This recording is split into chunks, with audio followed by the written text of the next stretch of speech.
नमस्कार. Cook with Snehal आंबरेमध्ये तुम्हा सर्वांचे अगदी मनापासून स्वागत आहे. आज मी तुम्हाला घरात उपलब्ध असलेल्या फक्त 3 सामग्रीचा वापर करून गव्हाच्या पिठाचे गूळ घालून दाणेदार, रवाळ, खुसखुशीत, पौष्टिक आणि अतिशय टेस्टी असे लाडू तयार करून दाखवणार आहे. एक सिंपल आणि खास अशी सोपी पद्धत वापरून तयार केलेले हे गव्हाच्या पिठाचे लाडू तुम्ही 2 महिन्यांपर्यंत आरामशीर स्टोअर करून खाऊ शकता. तुमच्या मुलांसाठी तसेच घरातील प्रत्येक सदस्यांसाठी हे गव्हाच्या पिठाचे लाडू नक्कीच फारच हेल्दी आणि पौष्टिक राहतील खाण्यासाठी. हे लाडू तुम्ही जास्त दिवसांच्या प्रवासात सुद्धा घेऊन जाऊ शकता खाण्यासाठी. घरी तयार केलेले हे असे स्वस्त आणि मस्त लाडू विकतच्या महागड्या स्वीटपेक्षाही फारच टेस्टी आणि हेल्दी आहेत. चला तर मग वेळ वाया न घालवता लगेचच आपण आपल्या आजच्या या चविष्ट आणि पौष्टिक रेसिपीला सुरुवात करूया. तर सर्वात अगोदर इथे गॅसवर ठेवलेल्या ह्या कढईमध्ये मी ही अर्धी वाटी साजूक तूप घालून घेणार आहे. तूप चांगलं गरम झालं की ह्याच्यामध्ये मी सेम साईजच्या वाटीने हे 1 वाटी गव्हाचं पीठ घालून घेणार आहे. ज्या वाटीने आपण अर्धी वाटी साजूक तूप ह्या कढईमध्ये घालून घेतलंय, सेम त्याच साईजच्या वाटीने मी हे 1 वाटी गव्हाचं पीठ ह्या ठिकाणी घेतलंय. ही मापं तुम्ही हव्या त्या साईजच्या वाटीने मोजून घेऊ शकता. अगदी मंद आचेवर हे गव्हाचं पीठ साजूक तुपामध्ये याचा छान असा खमंग सुगंध सुटेपर्यंत भाजून घ्यायचंय. हे पहा, याचा असा भाजून हलकासा रंग बदलला आणि ह्याचा भाजून छान असा खमंग सुगंध यायला लागला की लगेचच ह्याच्यामध्ये मी हा पाऊण वाटी सुरीने बारीक चिरलेला गूळ घालून घेणार आहे. ज्या वाटीने आपण अर्धी वाटी साजूक तूप आणि 1 वाटी गव्हाचं पीठ मोजून घेतलं होतं, त्याच वाटीने मी ह्याच्यामध्ये पाऊण वाटी सुरीने बारीक चिरलेला गूळ घालून घेतलाय. गूळ सुद्धा अगदी मंद आचेवर असा या पिठामध्ये एकसारखा हलवत मिक्स करून घ्यायचा आहे. हळूहळू गूळ मेल्ट होऊन गव्हाच्या पिठामध्ये छान असा मिक्स होईल. बस ह्याला असं एकसारखं हलवत राहायचंय आणि ह्याच्यातले गुळाचे खडे आणि गव्हाच्या पिठाच्या गुठळ्या अशा फोडत राहायच्या आहे.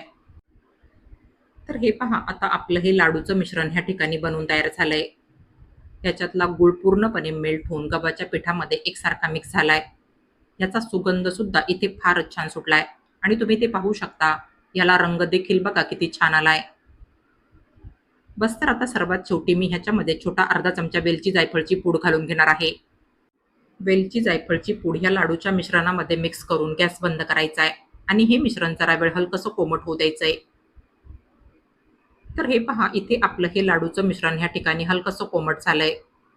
हाताला सहन होईल इतपत ह्याला कोमट होऊ द्यायचंय. तर हे पहा, इथे तुम्हाला ह्या मिश्रणाच्या गुठळ्या झाल्यासारख्या दिसत असतील.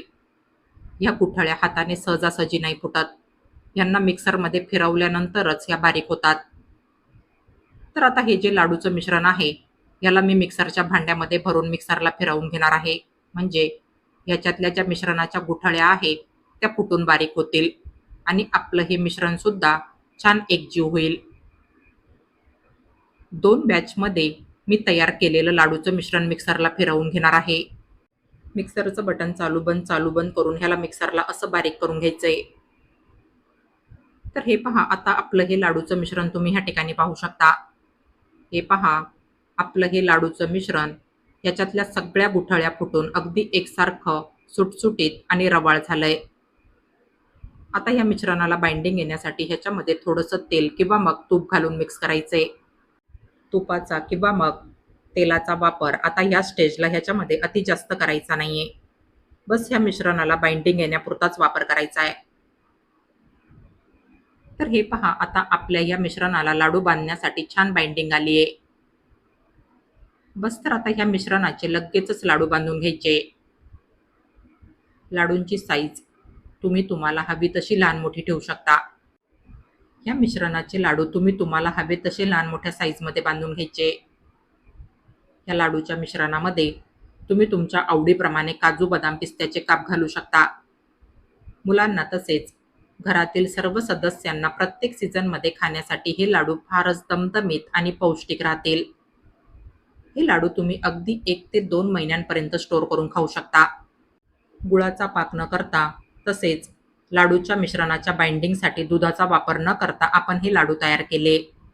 त्यामुळे हे लाडू 2 महिन्यांपर्यंत तुम्ही अगदी आरामशीर स्टोअर करून खाऊ शकता.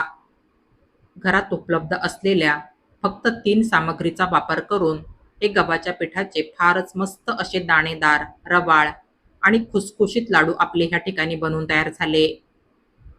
हे लाडू बनवायला फारच सोपे आहे. बस दाखवल्याप्रमाणे प्रत्येक सामग्रीचं योग्य प्रमाण घेऊन अगदी सोप्या पद्धतीने हे लाडू तयार करता येतात.